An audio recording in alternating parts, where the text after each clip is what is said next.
morning, everyone. So, looks like there's some flu going around or something. Cold, okay.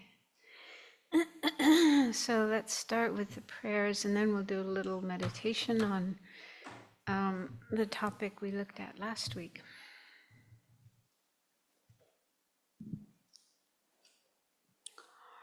To the teacher and thou, transcendent destroyer, one thus gone, foe destroyer, completely and fully awakened one, perfect in knowledge and good conduct, one gone to bliss, know of the world, supreme guide of beings to be tamed, teacher of gods and humans to you, the Buddha and thou, transcendent destroyer, glorious conqueror, Shakyamuni, I prostrate, make offerings and go for refuge.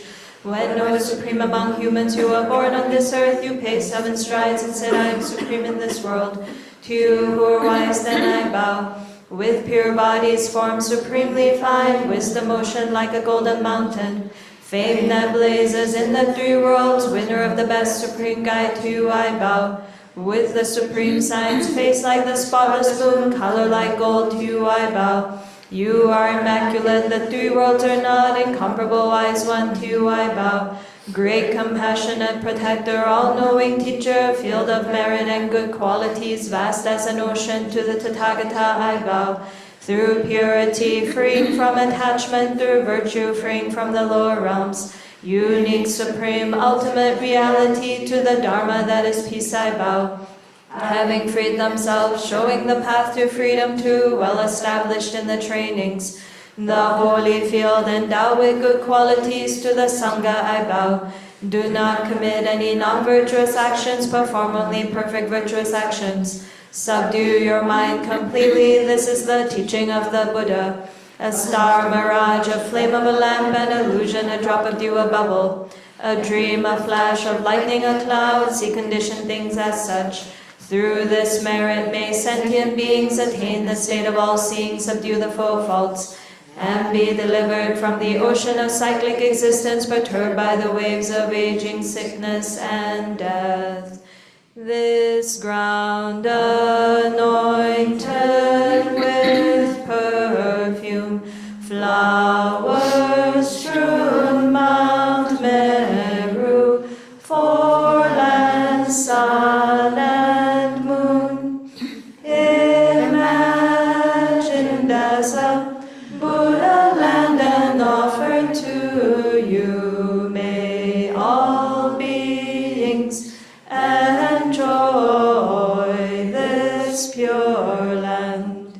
Venerable holy gurus, in the space of your truth body, from billowing clouds of your wisdom and love, let fall the rain of the profound and extensive Dharma, in whatever form is suitable for subduing sentient beings.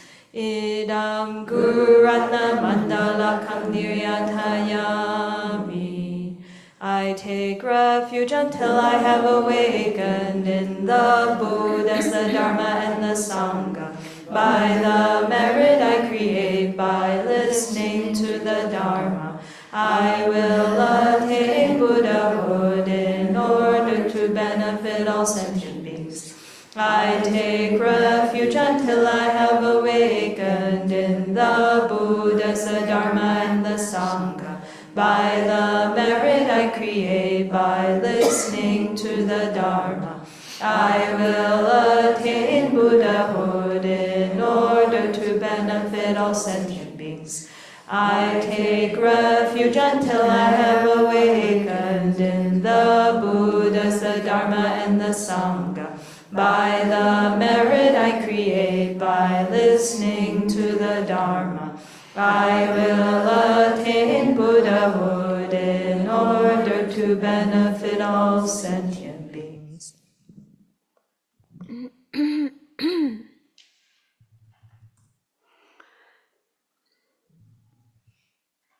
So take a few moments to make sure that you're settled in the present, the here and now, sitting in a comfortable position, and your mind not wandering elsewhere through the past or future or other places, but right here with what we're doing.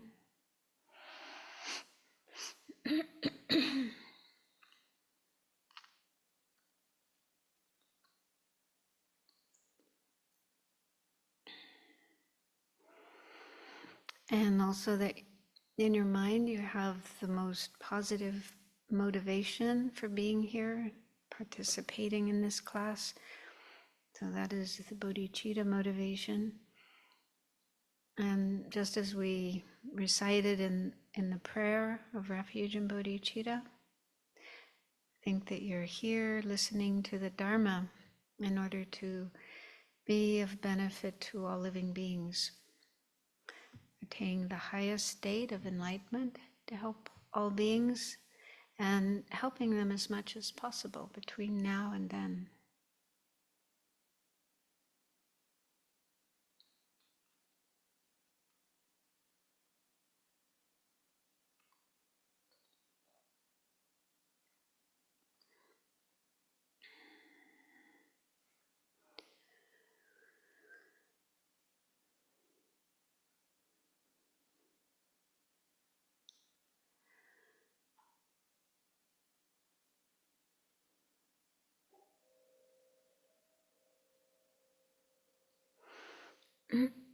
So last week we started going through this practice of equalizing self and others that has 9 points.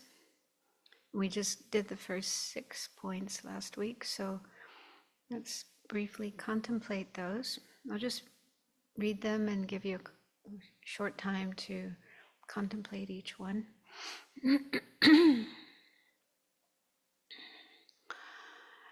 So the first point is that everyone equally wants happiness and freedom from suffering.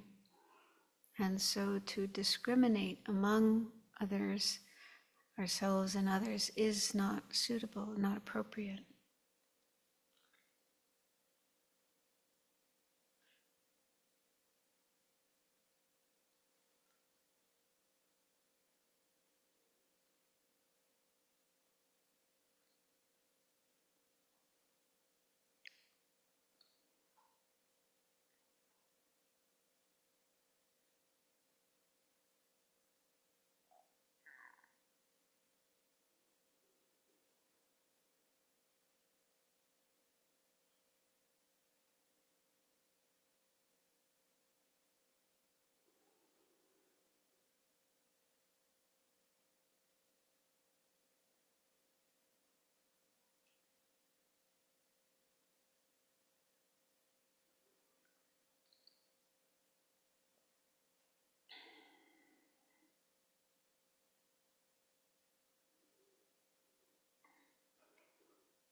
And the second point is if you met 10 beggars who were all hungry in need of food, and you did have food to give them, would it be right to give food to only some and not to others?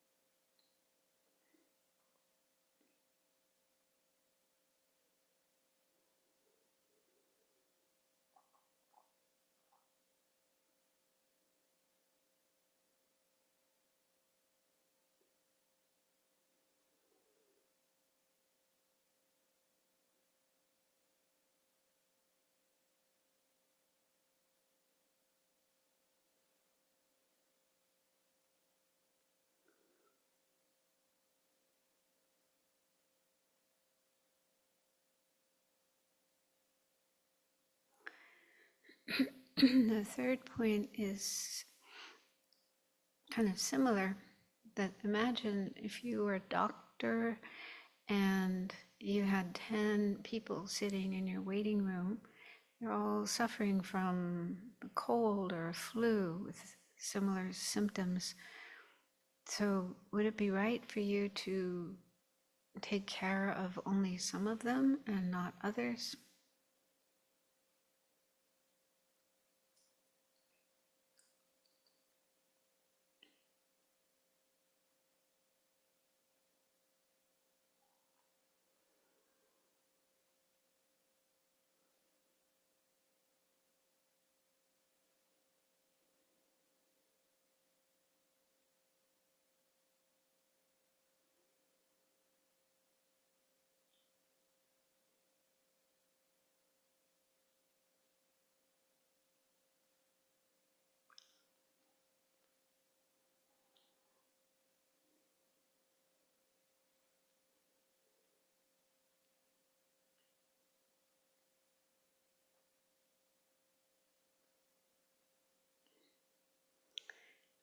So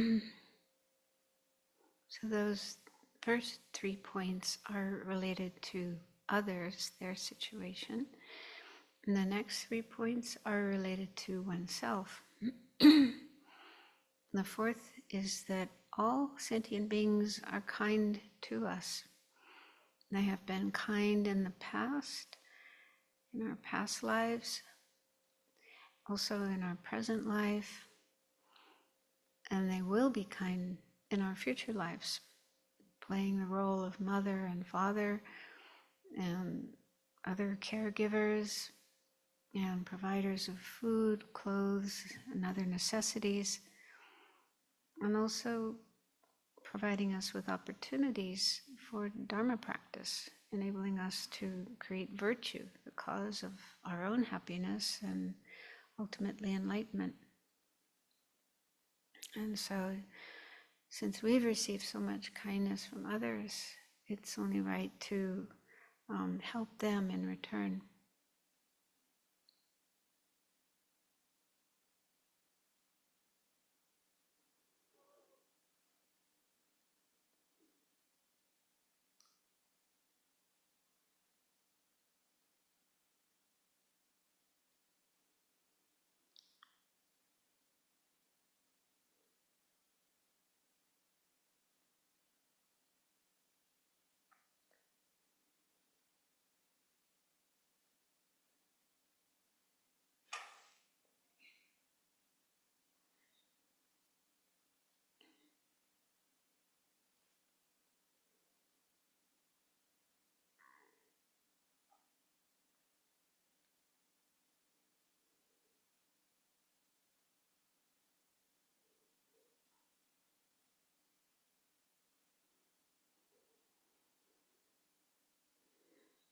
And in case the thought comes up in our mind that they have also harmed me, I have received harm from others, they've hurt me in the past and in this present life, and they will probably hurt me in the future as well.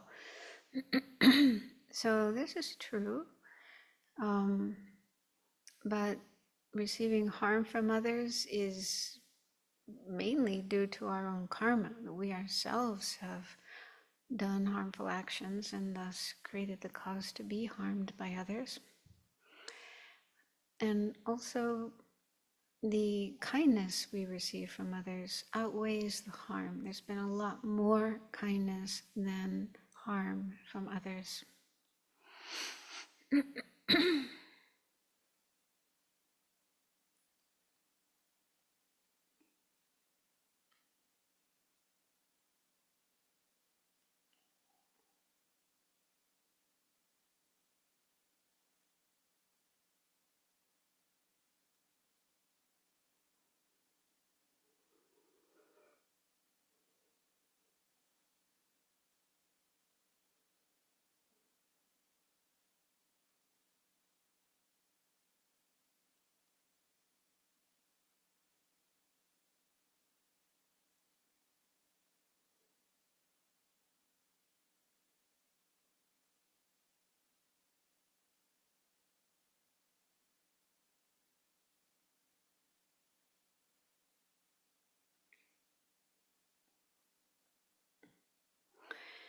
And then the sixth point is to think about how we're all in the same situation. Oneself and other sentient beings, we're all in samsara. That means we're subject to all the various problems of samsara, starting with birth and then aging, sickness, death, not getting what we want, facing unwanted circumstances, and always being under the control of karma and afflictions, never completely free from those. So if we really understand that, does it make sense to have attitudes of discrimination, liking some, disliking others, wanting to help some, not wanting to help others, and so on?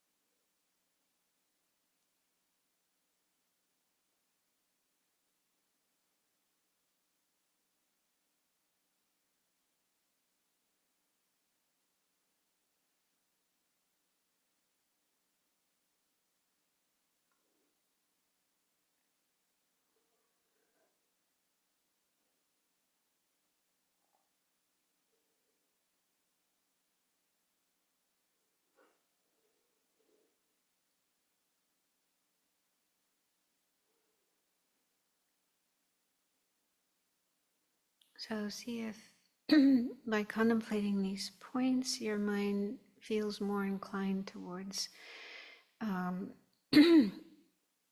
an equal attitude towards others as well as yourself, rather than thinking, I am more important than others.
Right. Okay, so I'd like to continue going through this method of equalizing and exchanging self and others the way that it's explained in other books. It's kind of a more expansive way of going through these points than in the middle-length Lamrim.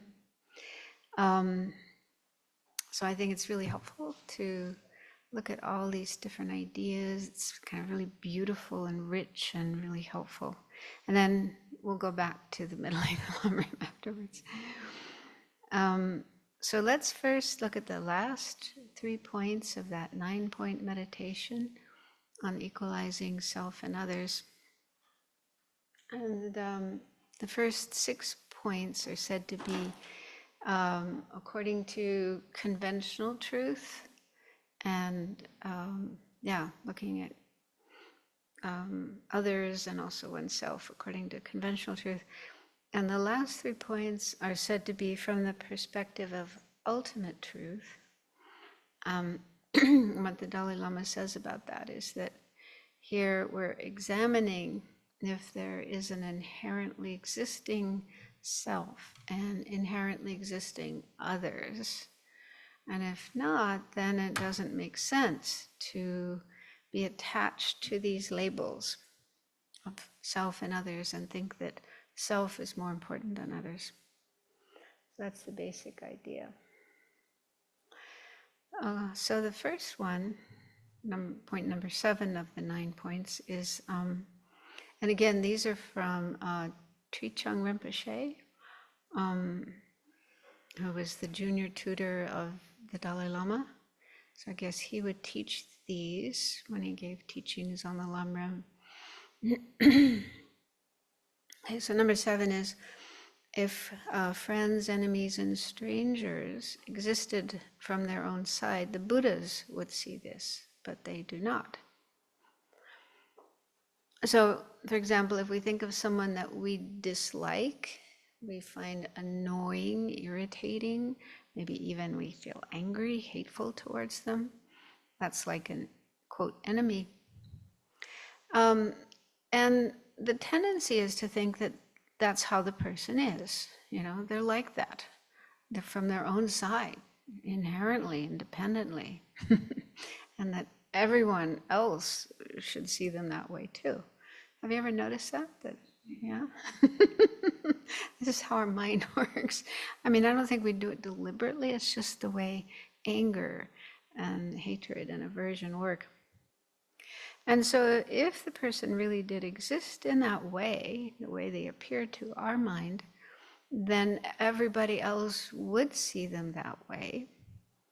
And that includes the Buddhas and Bodhisattvas. So Buddhas, Bodhisattvas would also see that person as annoying and irritating and unlikable and like an enemy.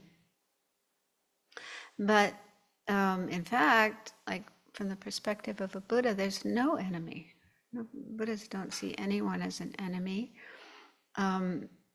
They see everyone as dear and precious, similar to the way a mother loves all her children, even the naughty children. She's a really good, loving mother. She still loves even the naughty ones. Doesn't discriminate, really cares for all of them. And of course, the Buddha's love would be far greater and more pure than that, totally without any attachment, and also seeing every sentient being as they really are, as they really exist, not having any mistaken perceptions. So Buddha sees everyone and everything correctly as they exist, and in the Buddha's mind there's no anger, no aversion, no dislike, criticalness, judgmentalness, none of those things in the mind of a Buddha. So even towards someone who's doing really terrible things, like Hitler, for example. Of course the Buddha doesn't condone what that person is doing and wishes they wouldn't behave that way. But the Buddha doesn't give up any feelings of love and care and compassion towards such a person. And I think it's mainly because the Buddha sees their real nature, how they are empty of inherent existence, and also sees their potential. They have the potential to change. They're just temporarily under the influence of strong afflictions and karma, and that's why they're behaving that way, but that's not how they're going to be forever and ever and ever. So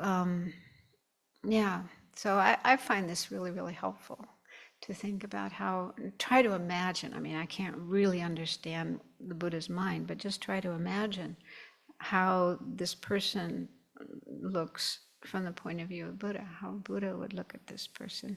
That really helps to soften my point of view. And it's said in the scriptures that if there's one person who's very hostile and wants to harm the Buddha, tries to harm the Buddha, then there's another person who's very devoted and is making offerings and ready to help the Buddha. The Buddha's attitude towards both of those people is exactly the same, doesn't discriminate them at all. And for me, that's very inspiring, and probably for many people as well. But I remember once when I was in Singapore, and I was talking about this and explaining it, and then at the end of the talk, this woman came up to me, and she was quite upset. She thought, that's not right. The Buddha should have preference for those who are devoted, and not the ones who are hostile. I'd never encountered anyone with such an attitude before.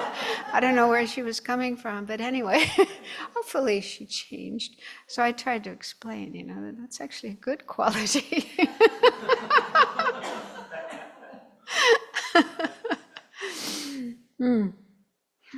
Yeah, and so this shows that these kind of labels, friend, enemy, stranger, that lie behind our, or are involved in our attitudes towards others, that these are not, that's not how the people are from their own side, but rather these are like labels, names, designations that our mind creates.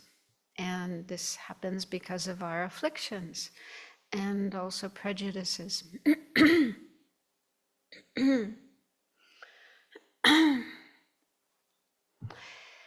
And then the next one is, if there were permanent, truly existing friends, enemies, and strangers, then these relationships would never change, but they do change.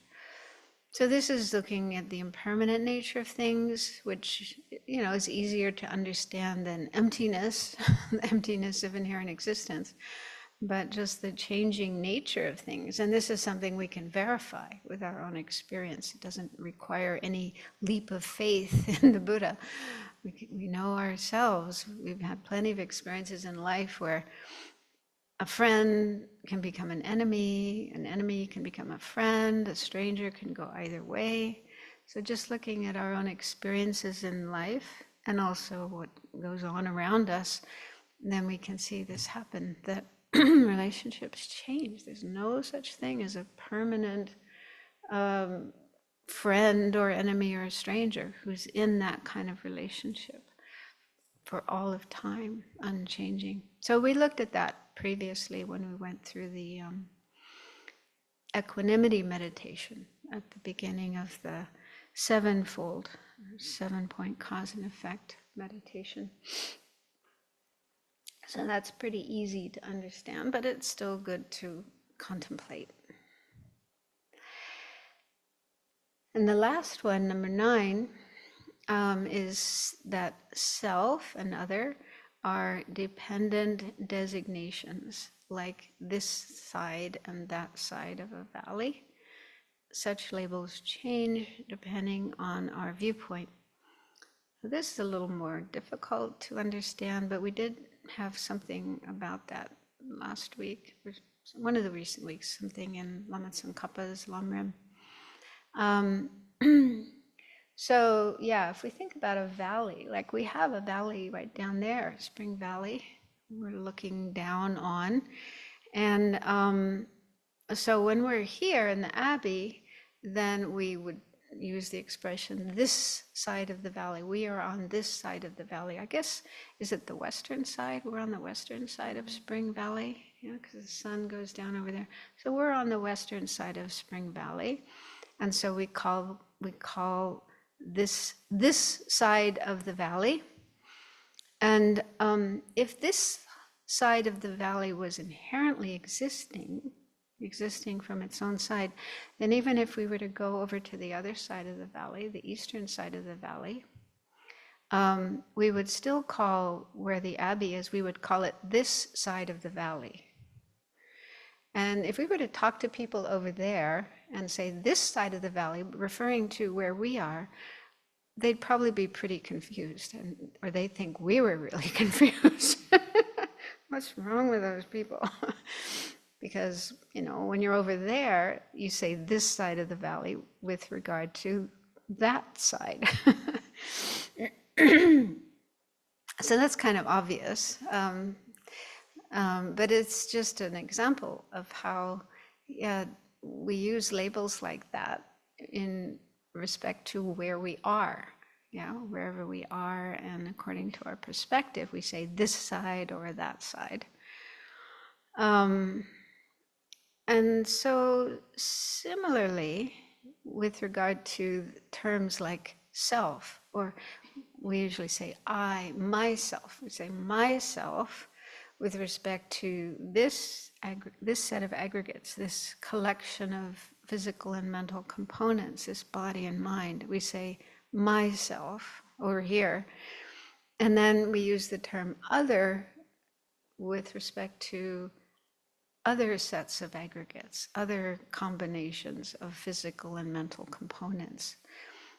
Okay, so, and everybody else does the same. Everyone else says, I myself with regard to their collection of aggregates, and they say other with regard to other sets of aggregates. But if these terms existed inherently, like if the term I, myself, if that was something inherently existing, then everybody would be an I, myself. And there wouldn't be any others because everybody uses that term for themselves. So, yeah, so that term would apply to everybody inherently, independently. And, or alternatively, everybody would be an other because everybody is another from someone else's point of view. So we would all either be I, myself, or we would be other inherently, independently from their own side. And this might lead to fights. You know, people love to get into fights about all kinds of things. So people get into fights about who gets to use those terms. No, I am myself, not you. You are other. Can you imagine that? People getting into fights and wars about those labels. But anyway, that just doesn't happen because we know, if we think about it, that these are terms. I is just a term used by a person when they're talking about themselves, but it's not something inherently existing. Then other is a term we use when we're talking about somebody else, and it's not inherently existing. But these are just labels posited in mutual dependence. So in volume 5, what His Holiness says about this point is, self and others are dependent designations.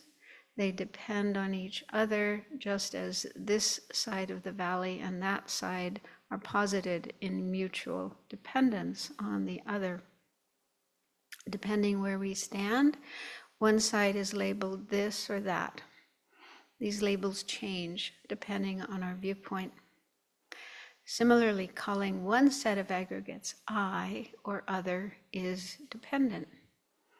The aggregates I currently call I, other people call other. If they were inherently mine, then everyone would see them as mine, but most people see them as other, and therefore not so important.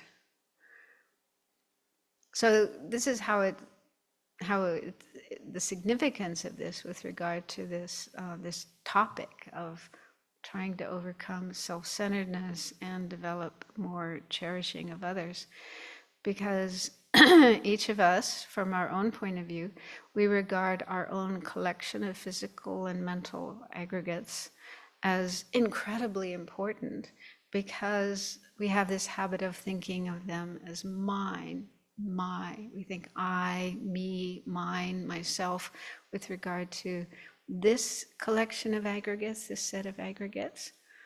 And we don't have the same feeling about other sets of aggregates, other body-mind combinations. So this one is really, really important, but others are less important. And this is because of our habitual way of thinking. These are I, mine, and others are others. But from the perspective of others, it's just the opposite. Right? Each other person thinks their collection of aggregates, their set of body and mind parts, are incredibly important, and mine, or this set of aggregates is not so important because it's other from their perspective, from their point of view. That's other. Yeah.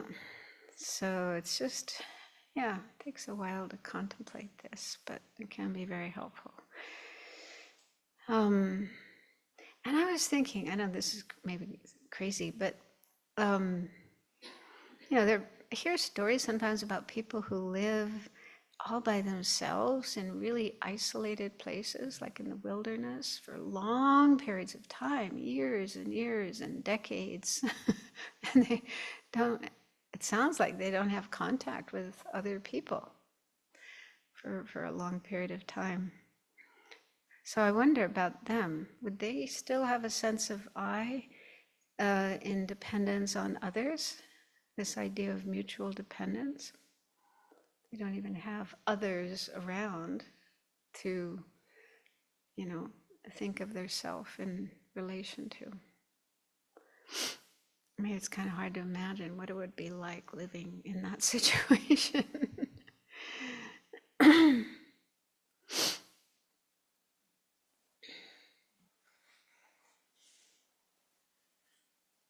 mean, one thought I had is, of course, in the earlier part of their life, they did have relationships with others. They must have had a mother and a father and brothers and sisters and other people and so on and so forth. And you can't really forget that. You'd still have memories of what? You don't agree? No, I agree. Yeah. Even if you try to get those out of your mind, they're still, they're still there. You still have your memories of them. And and so those relationships would have affected your own sense of self. Maybe that's why you're all by yourself in the wilderness. I want to get away from all those people. I mean, sometimes people do it for religious reasons, like, in Buddhism, but also I read about this Christian priest, I think it was a Christian Catholic priest, who lived out in the middle of the desert in Western Australia. I mean, it was just miles and miles and miles from anyone else. But there must have been lizards and, other beings, birds, and and then, just the memories you have, the thoughts you have of other people.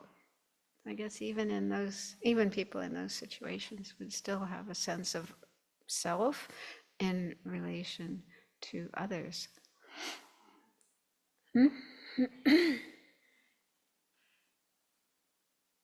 Yeah, I'm thinking if they lived in the wilderness, they would be so much more dependent on nature, the water, the food and stuff. And so they might even more recognize, it might have lessen the effect of self and others, of recognizing, oh, I'm so completely dependent on the environment, and have more of an appreciation and connection with that. So you think they have less awareness of dependence on others because they're not getting food from others? The inverse, more recognition of a dependence, because they're on their own. They're depending on the environment for direct survival. Yeah.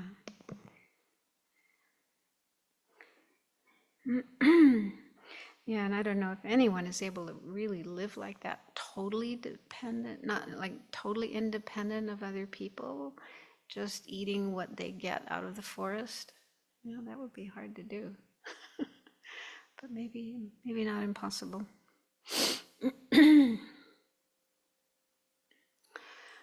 So then, there was some really nice verses from Shantideva, chapter 8, that were quoted in volume 5 at this point. So Shantideva says, I should eliminate the suffering of others because it is suffering, just like my own suffering. I should take care of others because they are sentient beings, just as I am a sentient being. So this is the way we're supposed to be. This is the direction we're trying to go in with regard to these contemplations. That if there's suffering, whether it's somebody else's or mine, it's suffering, and it should be eliminated. And when it comes to happiness and being cared for, I should care for others because they're sentient beings just like me. When happiness is equally dear to others and myself, what is so special about me that I strive after happiness for myself alone? When fear and suffering are equally abhorrent to others and myself, what is so special about me that I protect myself but not others? It's good to ask ourselves these questions when we see our self-centered attitude coming up strongly. Why am I so special? What makes me so special?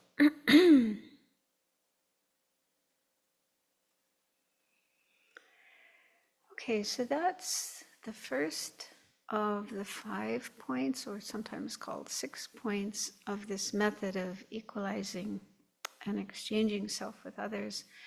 And the second point is looking at the disadvantages of self-centeredness, which in traditional texts and teachings is called self-cherishing. But using that term, self-cherishing, and then saying, oh, this is really bad, it can lead to confusion, and it can easily be misunderstood, because it can sound like, oh, there's something wrong with liking myself and caring for myself, loving myself. So that's why he's calling it self-centeredness or self-importance or selfishness. I think that's more clear. I think that makes it more clear that we're talking about an unhealthy attitude. And what's really great in this book, it's usually not found anywhere, but the Dalai Lama clarifies different types of this state of mind, different types, different levels of self-centeredness.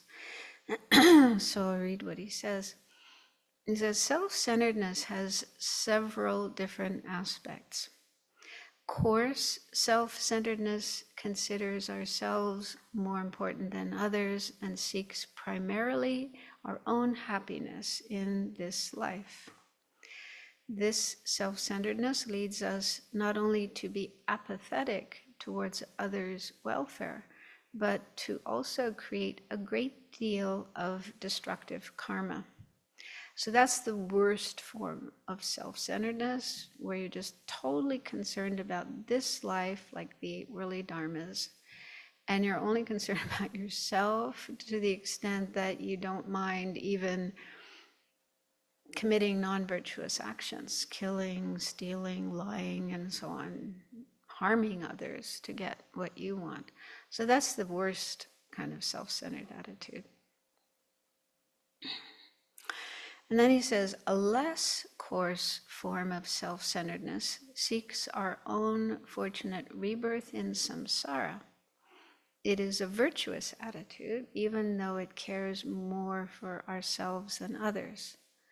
So this would be like the attitude of a person of the initial level of motivation in the Lamrim, which are actually, it's actually virtuous to be concerned about next life and want to have a fortunate rebirth and not go to an unfortunate rebirth, because then you're motivated to create virtue and avoid non-virtue. So you would be avoiding non-virtuous actions like killing, stealing, and so on, but mainly for yourself, not so much for the sake of others, but just, I don't want to go to a bad rebirth. I don't want to create terrible suffering for myself. So, it's still self-centered. You're still focused on yourself, but at least you're not doing awful things to others. You're creating the cause for good rebirths. Then there's another level of self-centeredness he calls subtle. Subtle self-centeredness is the mind that seeks liberation for ourselves alone. In general, subtle self-centeredness, seeking our own nirvana, also called attending to our own goal, is not an object of abandonment. It is a valid mind that enables Shravakas and solitary realizers to abandon harming others and to attain liberation. So this is the mind cultivated with the middle scope of the Lamrim, middle level of the Lamrim, where you see the sufferings of samsara and you want to get out of samsara, you want to attain nirvana, but for yourself. You're thinking mainly of yourself. I want to get myself out of samsara. And so he's calling that subtle self-centeredness. Yeah, subtle self-centeredness. And he's saying that's a valid mind. It's a virtuous mind, and it's not something to be abandoned, except for bodhisattvas.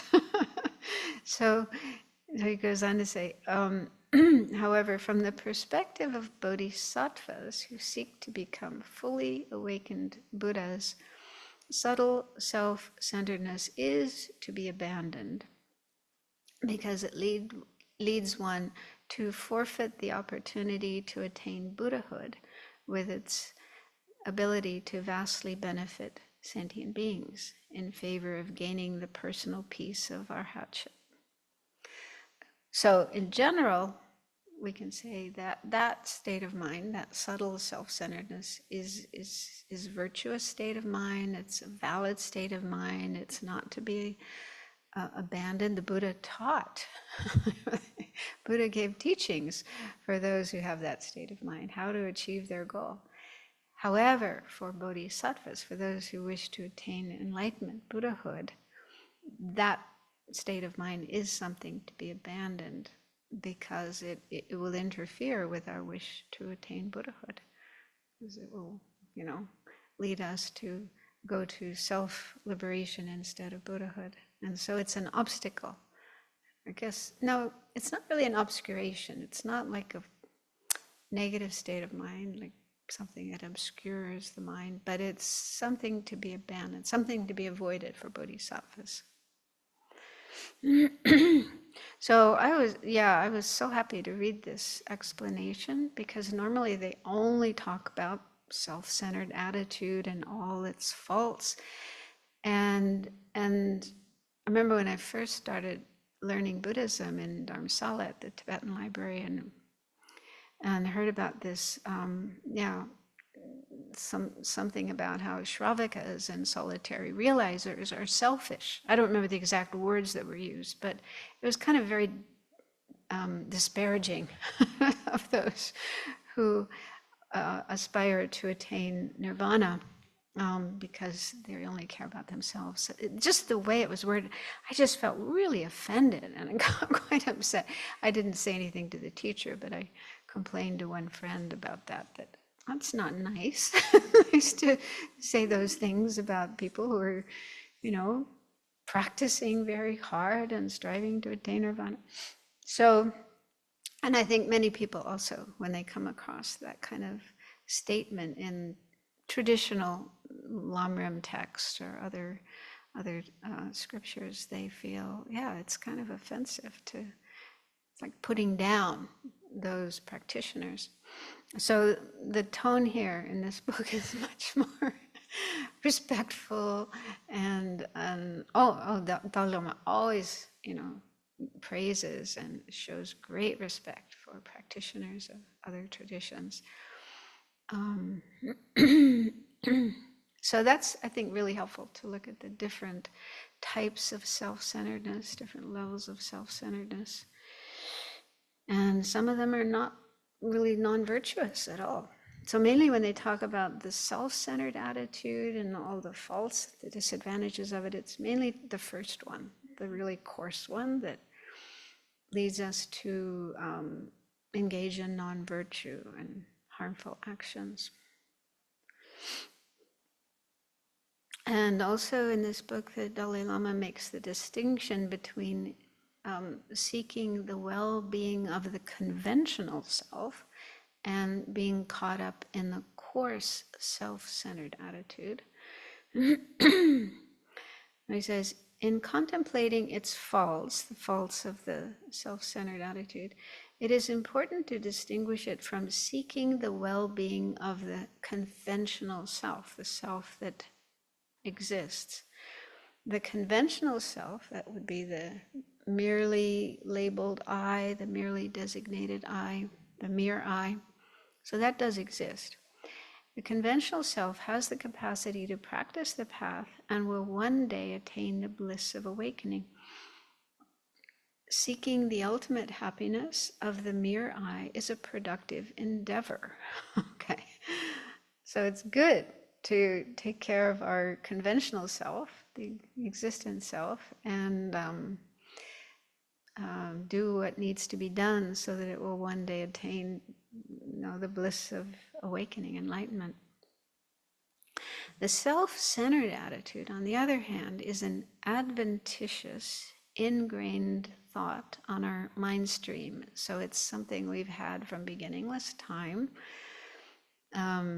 always been there, but it's adventitious. It's not like a permanent, fixed part of our mind, but it's just a long-term habit that we've had.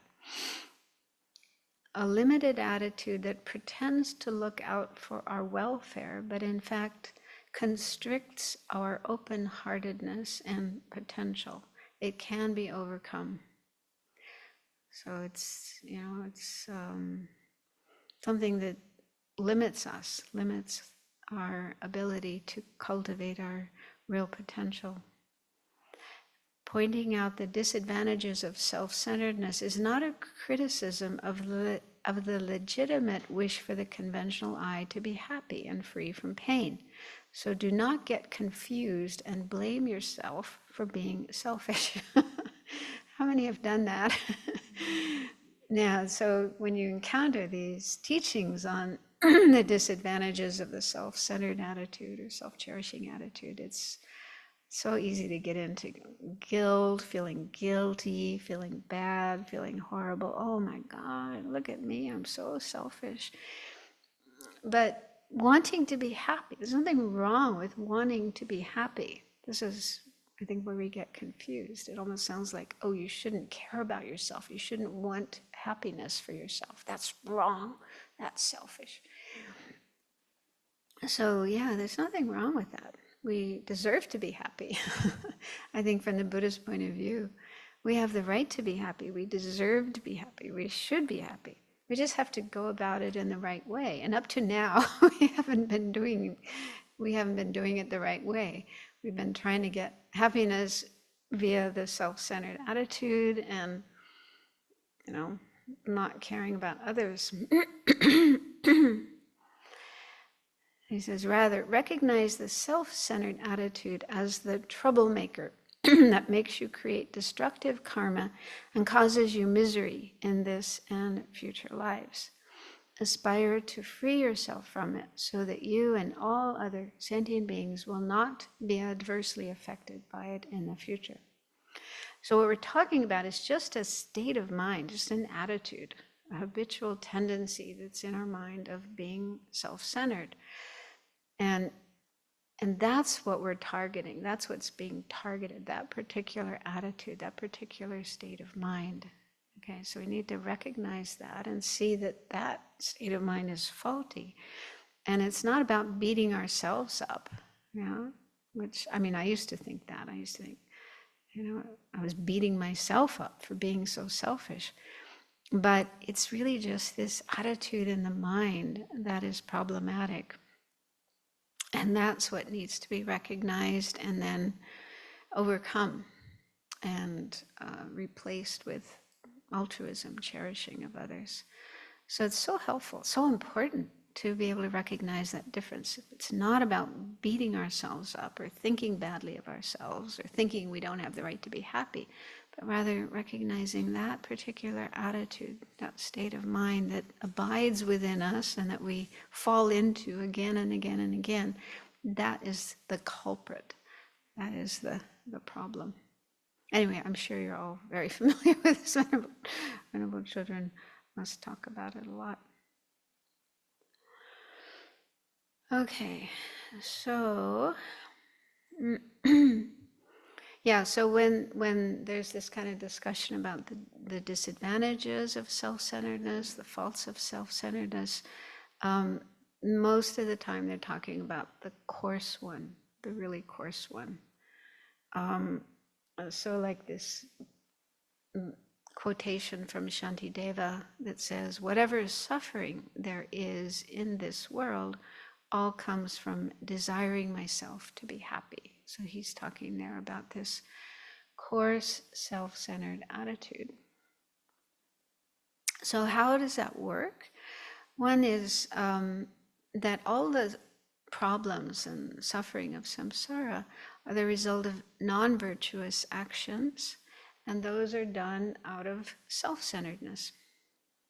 So whenever we experience any kind of problem, any kind of suffering, getting sick, getting injured, losing something, having something stolen, not being successful in what we do, any kind of problem we have, this happens to us because of negative actions that we did in the past. And if we examine why we do those actions, what's going on in our mind, I'm sure that in most cases we'll find selfishness. Yeah.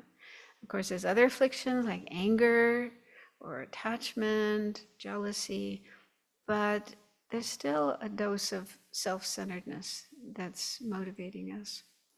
So it's helpful to look at the 10 non-virtuous actions and the kind of results that they lead to, and understand that when we experience any of those results, and if we look back at where did that come from, what motivated me to do that action that brought that result, we can find self-centeredness. So like killing, the act of killing, even if it's killing insects, maybe not murdering another human being, but killing insects, killing animals, going hunting, fishing, and so on. So doing that kind of action can lead to having a short life, dying in an untimely way, having health problems that you can't get help with medicine, or being murdered. So those are some of the results of killing. So when those happen to us or to anybody else, then we can see that, okay, in some past life, I myself must have killed, and that was most probably done out of self-centeredness. Like you're angry at somebody, you don't like somebody, they annoy you, and you want to get them out of existence. And you don't care if they don't want to die, so you just take out a gun and shoot them. So self-centeredness leads to murder, and sometimes killing happens out of attachment, like with hunting and fishing. I want to eat that meat, I want to have that fur, I want to make money. So again, it's all about me. I'm not caring about the other being. And so on. So that's, one exercise we could do is to just think about the 10 non-virtuous actions and what lies behind our motivation for doing those. And I think we can always find self-centeredness. I am more important than others. And then we do those actions and we experience suffering results. Another fault is in our Dharma practice. So even those of us who meet the Dharma and want to practice the Dharma and do start practicing the Dharma, but self-centeredness can creep in. So if we are thinking mainly of our own benefit, like even things like fame or gain or people liking us, popularity, praise. So even though we may say, I am doing this action in order to become a Buddha, to help all sentient beings, but if we're not free of self-centeredness, then that could still be there influencing our mind, and we're hoping for these very short-term, very worldly benefits, and yeah, so that pollutes our Dharma practice. And then what we do with that motivation doesn't become pure Dharma. So it's an obstacle to attaining Buddhahood. Then with regard to painful emotions that we experience, things like guilt, anxiety, fear, and these are mentioned in volume 5, but I think other disturbing emotions as well, like attachment, anger, jealousy, arrogance, depression. So I think if we examine when we get caught up in those emotions, what's going on in our mind, I'm sure we can find self-centeredness is part of our way of thinking, way of dealing with things, and leading to those emotions.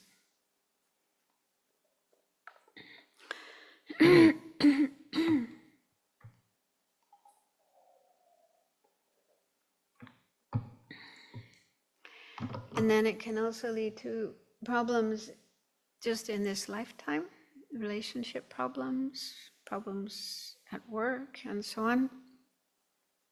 So if we bring to mind those experiences we've had, problems with family members or partners or children, if you're a parent, with neighbors, with people at work, and so on.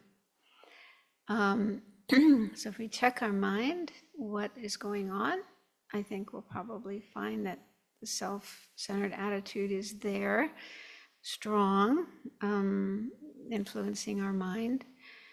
And so like problems in relationships, they're usually due to each person having a strong sense of I, a strong sense of ego. You know, my happiness is of utmost importance, and even if the other person is not happy, well, that's not so important. My happiness is more important. I have to have my way. I need to win the argument. So the big fat I is involved there, and that leads to difficulties with people, which are so painful. So we can think about our own experiences in life with those problems and recognize self-centeredness. And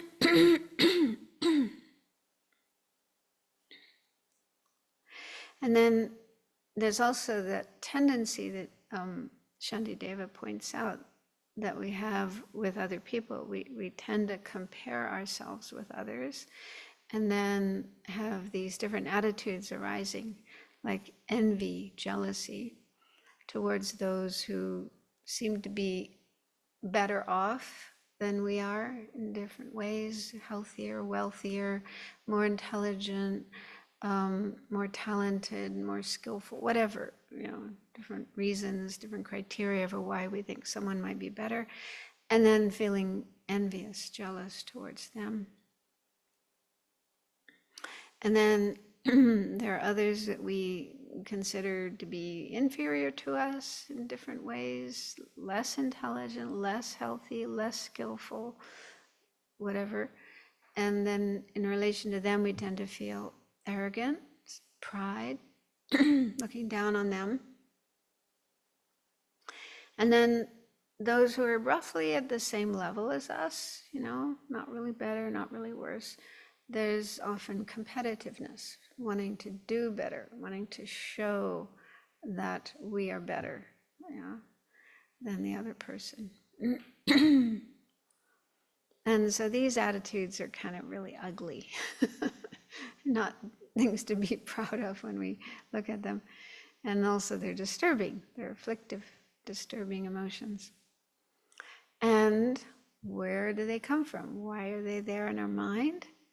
It's because of self-centeredness, considering myself more important than others. My happiness, my status.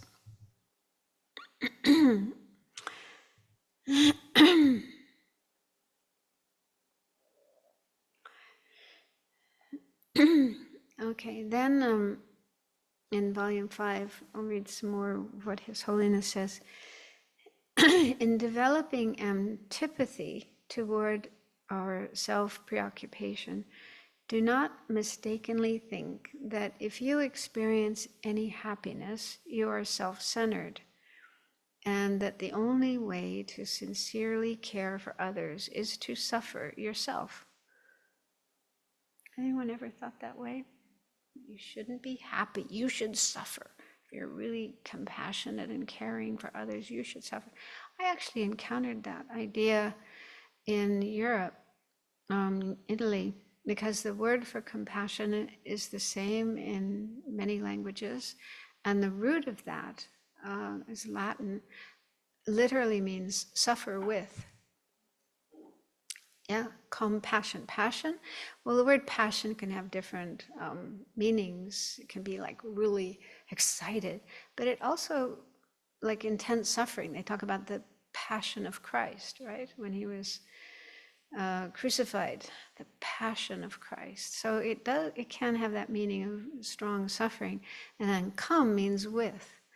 And so somebody told me that, yeah, in Italy,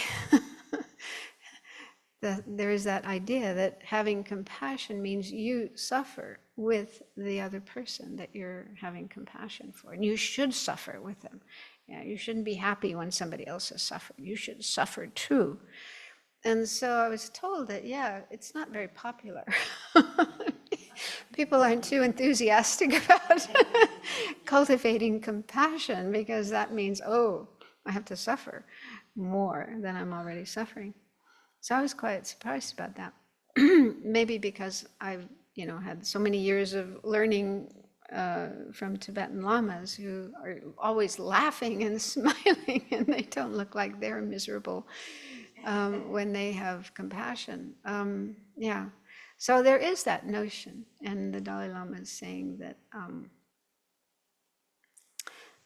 this isn't correct, that, that it's selfish to be happy, and to really care about others, you have to suffer yourself. Yeah, so His Holiness says this is not correct.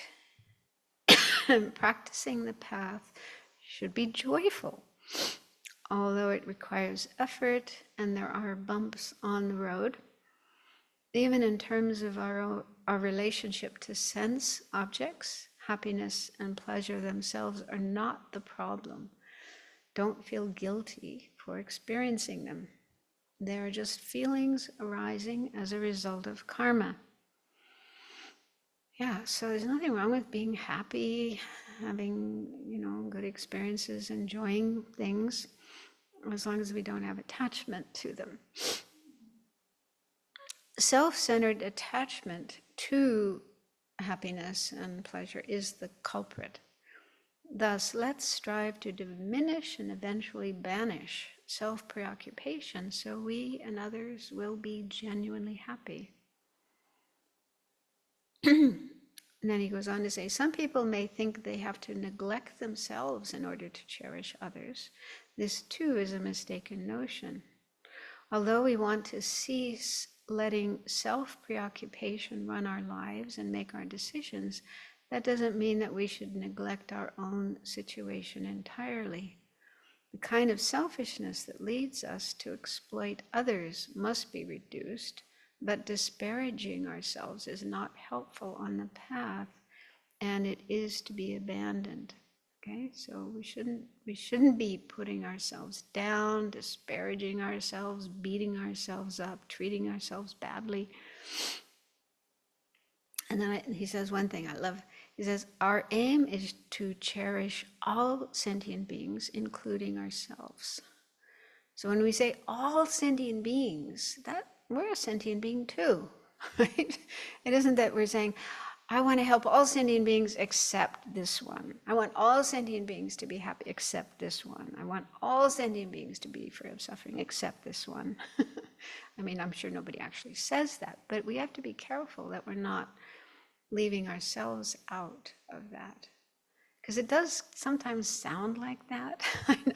I mean, that was the way I used to think when I was first encountering these teachings, like we should, neglect ourselves, don't care about yourself, don't try to be happy, try to make everybody else happy, but not care about yourself. It kind of sounds like that. So it's really nice that he said that we are a sentient being too, and we deserve our love and our compassion, just like everyone else.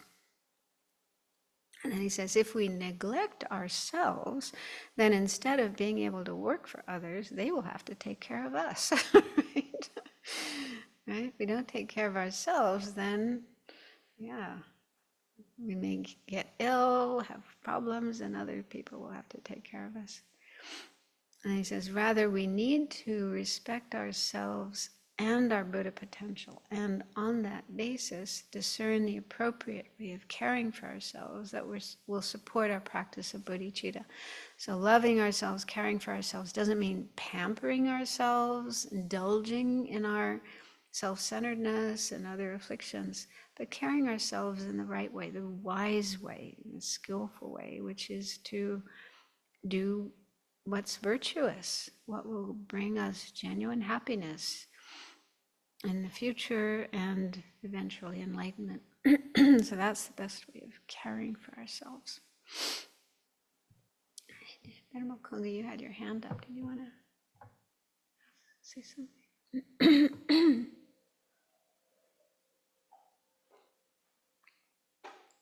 Your comment about how there's this notion that compassion involves suffering. I definitely got that impression growing up as a Catholic with Jesus as the role model. He was a martyr, he sacrificed, and God also sacrificed his son as a testament of love. So there's this notion that the way you show love for others is through experiencing suffering yourself. And so I think you're completely right that it's very important that we look at these notions that are buried deeply within our minds through our cultural conditioning. I think especially for women, women have been taught that they need to put others first, and if they put their own needs first, they're selfish, they're a bad mother, they're a bad wife. And so there is this, I think, widespread idea that if you put your own needs first, you are being non-virtuous. And yeah, if you say, you know, there's a good seat, or there's one last piece of bread or whatever, and you're really hungry and you're short and you want to see the teacher, then this voice will pop in your head, oh, don't put yourself first, you know, you need to put others first. And then you do suffer, you do experience some degree of suffering. But then you have to say, well, where's the suffering coming from? It's my attachment. You know, it's not like putting somebody first is actually the cause of my suffering, or wanting to get something good. Wanting to get something good for myself is the source of the suffering. It's my attachment to seeing the teacher speak, or it's my attachment to not being hungry. So what is helpful for me is to really always think of this in terms of attachment, you know. That helps me to get away from this notion that to fulfill my own needs or to take care of myself is selfish and bad. You know, that's not the source of my suffering. It's being attached to comfort and pleasure, and being adverse to pain and you know, discomfort and suffering and loss. But yeah, I just think there's a lot of emotional stuff around this issue that can be really rich to explore.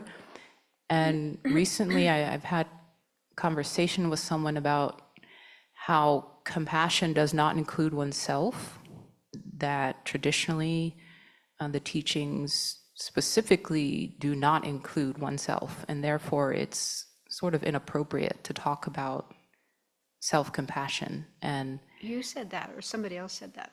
someone else said that. And actually they quoted Jeffrey Hopkins saying that, you know, traditionally the Tibetans did not include oneself in the compassion practices. And so we need to be mindful of that when we talk about compassion, you know, to always have it focused on others. But I've heard many teachers say, including yourself, that especially in the Western context, we need to include ourselves. We have, as you, and His Holiness, we cannot leave ourselves out. We are sentient beings just like everyone else. But that has stuck in my mind, like how to handle that claim that, traditionally compassion does not, it's inappropriate to aim it towards oneself because it's really meant for others. I don't know. I think maybe the Tibetans didn't have a problem with hating themselves. That's what the Dalai Lama said when he first heard Western people talking about that. He said, "What? There are people who hate themselves?" Like that was a totally unknown thing to him. So yeah, it may not afflict everybody. And so they didn't need, if they didn't hate themselves, they didn't need a special practice to cultivate compassion for themselves. So maybe it was just for that reason. It wasn't necessary. So yeah, there's something else I was going to say. Oh yeah, what you're saying about women. I remembered one time when I was teaching in Spain, and some friend told me about this woman who they knew, and all her life she had been totally devoted to her family, taking care of her family, and and now she was older, maybe in her 60s and 70s, and feeling really bitter, that she'd always been taking care of others and didn't take care of herself, always put herself last. And now she was feeling like almost like regret for doing that, because now she was in need and miserable and had never learned how to take care of herself. So that kind of shows that, it wasn't coming from her heart. Taking care of others wasn't really for the right reason. It was more maybe obligation. And like you say, you're considered bad if you don't behave that way.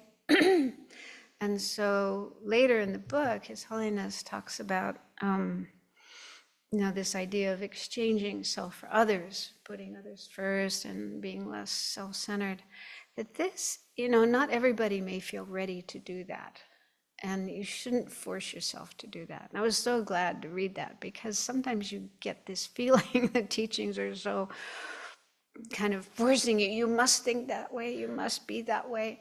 And you may not be ready for it. So I think it's really important to recognize where you're at. And he says, if you don't feel ready for it, that's okay. Just work on cultivating love and compassion, and familiarize yourself with these ideas, and slowly. And I can really see that myself. I can see that, in the beginning, this notion of putting others first was a bit scary. And I didn't feel ready for it. But I can see now, as time goes on, greater familiarity, you see, this is a really good way to be, and I really want to be this way. But I'm still not yet able to fully do it. So I think that's important, to see it as something precious and valuable, and something to aspire for if you're not able to do it right now. But to kind of push yourself, force yourself, feel obliged because others might criticize you if you're not that way, then that's not right. That's not the right approach. Yeah, it's good to remember these are advanced practices. Yeah. Also, I would just add that I don't think the self is not included in compassion or bodhicitta, but it's been addressed already with renunciation, and where one is fully wishing to be free of suffering.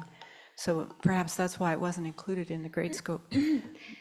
But now, as you've said, that it is included as one of the first steps in developing great compassion. Yeah, I remember Venerable Children and I having a conversation about that many years ago. We both came to the same conclusion, that renunciation is self-compassion. It's just not called self-compassion, but if you look at what it is, I deserve to be free of suffering. I'm going to make myself free of suffering by overcoming the causes of suffering. So it is like the best form of self-compassion. Yeah, I wanted to say the same, because I also heard that the geishas I'm studying with right now, they say renunciation is self-compassion. Oh, that's good. Yeah.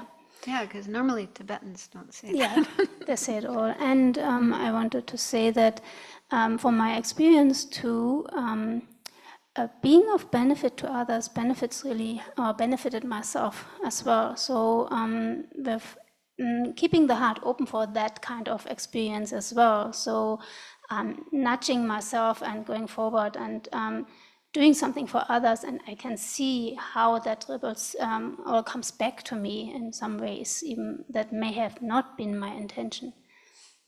Yeah, that's what the Dalai Lama says over and over again, that, yeah, even if we just want ourselves to be happy, the best way to be happy is caring for others, doing things for others, and that's so true. Okay. Yeah, and also say something about the word compassion. You were mentioning that compassion, it's the Latin word for being suffering with. And sometimes we can feel that the kind of aversion because I really don't want to be suffering with you or something like that. But at the same time, how it's important to be able to cultivate this idea of I'm suffering with you and I know what it's to be there in that suffering. That is why I also want to you be liberated of that suffering.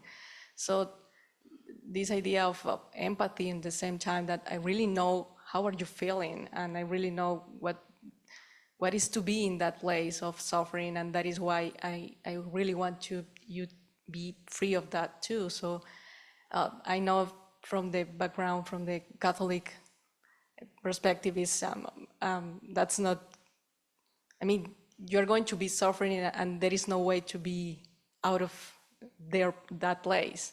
So that's why I think that we are also trying to avoid the suffering of others. And that is why it's so difficult to be compassionate with others or even with ourselves, because it is too hard to be with our own suffering. Yeah, I mean, it is difficult to find that balance, to be able to be with someone who's suffering and have empathy, understand what they're experiencing, but not kind of sink down into suffering ourselves. I know that's not easy to do. But I think with wisdom, understanding more about, of course, emptiness, any understanding of emptiness we have is really helpful, but even just impermanence, that things aren't permanent, the suffering isn't permanent, and it has causes and conditions. So there's lots of ideas in Buddhism that if we get familiar with those can help us to not fall into that pit of suffering. And I think one thing I think too is, if you imagine a child, and we've probably all been in this situation when we were little kids, you fall down and hurt yourself, or, other kids are picking on you and you feel really hurt and you run home to mom. And I mean, the ideal way that a mother will deal with her child who's suffering, she's not going to start crying too. That's not going to be very helpful, right? She's not going to get down on the floor. I mean, that probably wouldn't be very helpful. But, she'll take the child into the arms and just be very comforting and caring and loving and, staying on top, not sinking down into the same level of suffering as the child, empathizing with the child, but at the same time being able to stay above that and see things in different ways and just give lots of love. So I don't know, for me, that idea, that image helps to understand the ideal way of being with someone who's suffering. And the Dalai Lama also talks about, when people come to see him and tell him about their suffering, he must hear just horrific stories, especially the Tibetans, when they were in Tibet, and people come to him with stories of incredible grief. My child committed suicide and so on. So they're crying, they're sitting there crying. And he says things like, yeah, he cries too. He really feels their suffering and will put his arms around them. But he said it doesn't last very long, that, I don't know if it's correct to say it's pain or it's suffering, but he definitely empathizes with what they're feeling. But he says that's more on the surface level of his mind. And he says deep down, his mind is calm. And I think my thought about that is that's coming from his wisdom, his deep, deep, deep wisdom, and also his compassion. So he doesn't kind of get overwhelmed by this suffering. He's able to stay above it and be able to offer whatever words of comfort or gestures of comfort, or just being there with those people and their suffering, which I'm sure is very beneficial for them. So that's what I see that as an ideal, to work towards. And I think, all these resources we have on the path, working on those, getting familiar with those, are what will help us to do that.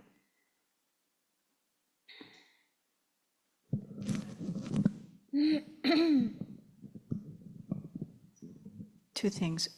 Well, one is recently just doing in this practice, I've been looking at self-centeredness again and again and again, and it puzzles me sometimes because it's actually so elusive and actually quite subtle. I spent a lot of time, a lot of years trying to smash it with a sledgehammer, which was not very effective. But so I've gotten off of that, but then finding what self-centeredness really is, how that appears, it's such a habit. What's the real problematic kind and what kind is not, actually requires, from my perspective, requires me to look very, very carefully. And the more I look at it, the more I realize how subtle in some ways it is to discern what's happening there. And from the self-compassion point of view, because I'm part of that conversation with Venerable Kunga, and Jeffrey did correct us twice, I remember, in different teachings about using this term self-compassion. He was quite strong about it.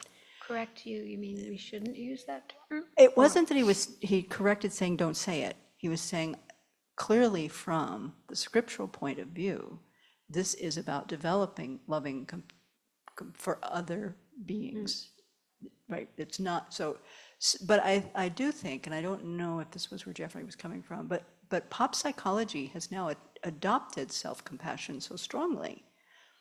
It's also in use quite a lot. And venerable children will also often say, self-compassion doesn't mean go take a bubble bath, right? Because, right?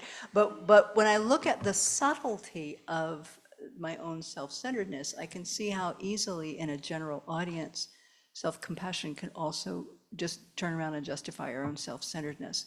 So it's a difficult thing to discern, is what I really want to say. There's no like right term or wrong term or whatever. We have to really just keep looking at it. Yeah, I guess because we do have such a strong habit of being self-centered that when we do something to have compassion for ourselves, then that leaps up and takes over. I mean, yeah, right.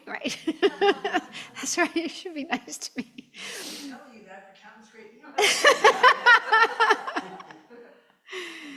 Yeah. I think in Tokten Jinpa's book, Fearless Heart, it's one point pretty close to the beginning where he talks about that, because he says, some people are concerned about if you generate self-compassion, then you're going to become more selfish. And I think, if I remember correctly, he said the evidence is contrary. People who are really compassionate to themselves are very generous, caring for others. Something, I don't remember exactly, but it was, he addresses that issue.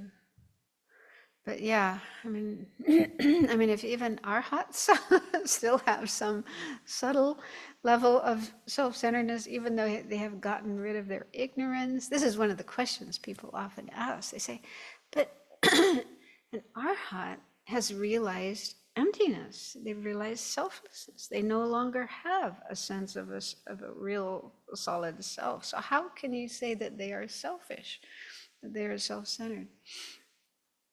So that is kind of a challenge, but just the fact that they are not willing to get on the bodhisattva path and go to Buddhahood for the benefit of all beings means there's still some trace of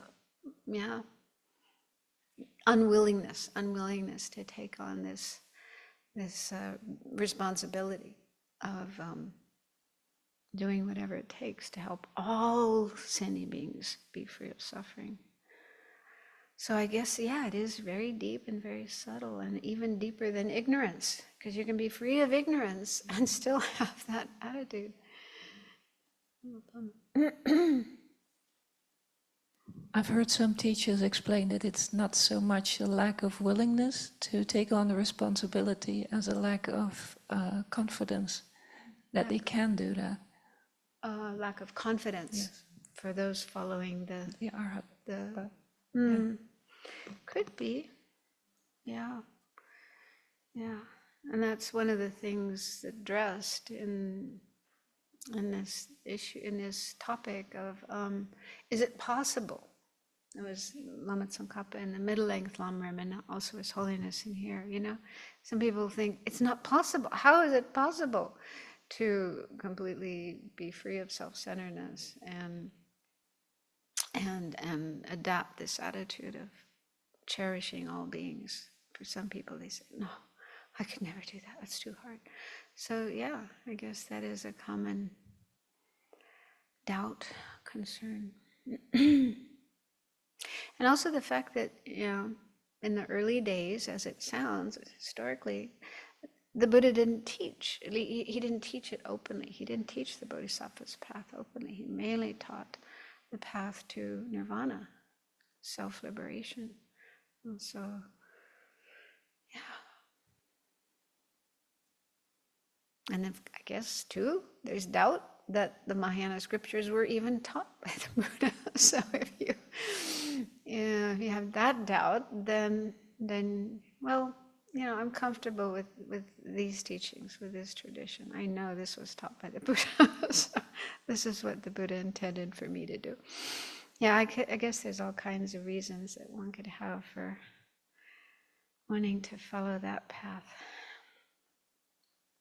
Okay, so we'll finish there today and continue next week.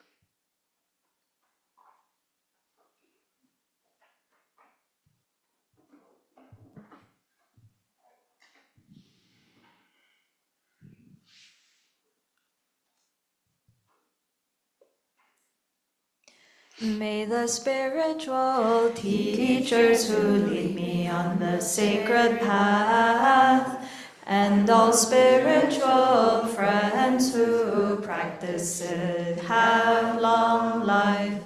May I pacify completely all outer and inner hindrances. Grant such inspiration, I pray. May the lives of the Venerable spiritual mentors be stable, and their virtuous actions spread in the 10 directions. May the light of Losang's teachings dispelling the darkness of the beings in the 3 worlds always increase. Idam Guratna Mandala Kam Niryatayami. Due to this merit, may we soon attain the awakened state of Guru Buddha, that we may be able to liberate all sentient beings from their sufferings. May the precious Bodhi mind, not yet born, arise and grow. May that born have no decline, but increase forevermore.